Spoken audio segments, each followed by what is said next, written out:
Et on va parler environnement avec Élémentaire. Et vous, Audrey Racine, bonsoir. Bonsoir Anthony. Et vous allez nous parler de l'arrestation dimanche dernier de Paul Watson, le fondateur de l'ONG de défense des animaux marins, Sea Shepherd. Une arrestation qui entraîne beaucoup de réactions, notamment ici en France. Oui, une pétition a été lancée par le journaliste Hugo Clément et elle a recueilli, vous allez le voir, plus de 350 000 signatures en moins de 48 heures, parmi lesquelles des célébrités françaises, dont l'actrice Brigitte Bardot, qui a pris fait et cause donc, pour le capitaine. Le destinataire de cette initiative, vous le voyez, c'est Emmanuel Macron, le président français, qui a bien reçu le message et qui dit intervenir pour que Paul Watson ne soit pas extradé par le Danemark vers le Japon. On va donc parler maintenant des circonstances de cette arrestation. Paul Watson a été arrêté au Groenland, un territoire danois, alors qu'il venait d'accoster pour ravitailler son navire et il était justement en route pour intercepter un nouveau baleinier japonais dans le Pacifique Nord, le Kangei Maru. Cette arrestation, dont vous allez peut-être voir les images, voilà, elle s'est faite à la demande du Japon, qui avait émis une notice rouge d'Interpol contre le capitaine depuis 2012, il y a donc 12 ans, parce que ce n'est pas la première action que menait le septuagénaire américano-canadien contre des baleiniers japonais. Vous allez voir ces méthodes, parfois musclées, d'abordage en pleine mer, en adéquation avec le logo de Sea Shepherd, ce drapeau pirate, le Jolly Roger.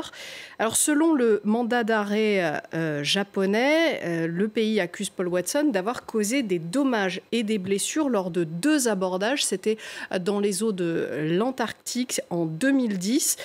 Paul Watson est âgé de 73 ans. Ses soutiens soulignent qu'en cas d'extradition, il est peu probable qu'il retrouve la liberté un jour. Et derrière cette arrestation, il y a bien sûr toute la question de la légalité de la chasse à la baleine.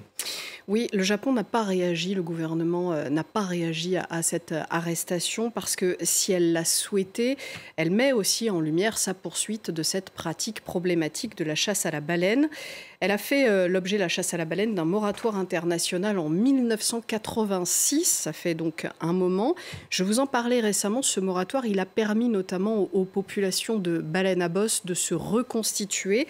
Aujourd'hui, seuls 3 pays continuent à chasser la baleine, le Japon, donc l'Islande et la Norvège.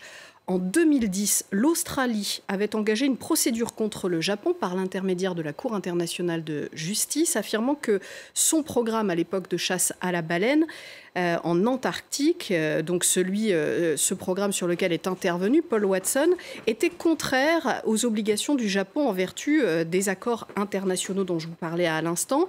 En 2014, la Cour internationale de justice avait conclu que les permis spéciaux délivrés par le Japon pour la chasse n'étaient pas réellement destiné à la recherche scientifique. C'était l'excuse à l'époque utilisée par le Japon, qui a donc finalement quitté, après cette décision en 2019, le Japon, la Commission baleinière internationale, pour reprendre de façon très ouverte une activité de chasse à la baleine pour raison commerciale, très officiellement cette fois-ci. Aujourd'hui, Tokyo affirme que la chasse à la baleine est une question de sécurité alimentaire pour les Japonais.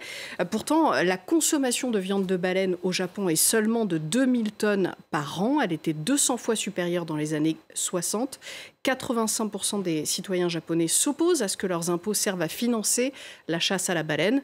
Paul Watson soupçonnait le Japon de vouloir, avec ce nouveau navire dont je vous parlais, reprendre la chasse en haute mer dans l'océan austral et dans le Pacifique Nord.